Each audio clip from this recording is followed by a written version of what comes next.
वो सिर्फ 12 साल का था जब उसके सर पर ताज रखा गया। नाम था ज़हीरुद्दीन मोहम्मद बाबर, तैमूर की नस्ल से। फरगाना की वादी में पैदा हुआ, लेकिन किस्मत उसे चीन से ना बैठने देती थी। अपनी ही सरजमीन खोदी, जलावतनी देखी, बगावतें सहें, मगर वो टूटा नहीं।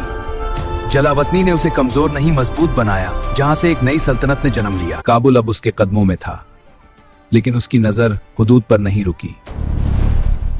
फिर उसकी नजर पड़ी हिंदुस्तान पर।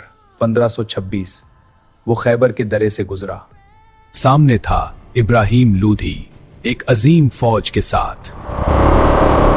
लेकिन बाबर के पास था बारूद, तोपें और नई जंगी हिकमत अमली। पानीपत की जंग, हिंदुस्तान की तकदीर बदल गई।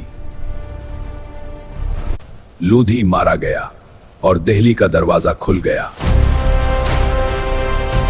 एक नई सल्तनत का आगाज हुआ, मुगल सल्तनत। वो सिर्फ फातिह नहीं था, वो मुसन्निफ भी था। बाबरनामा उसकी अपनी कहानी।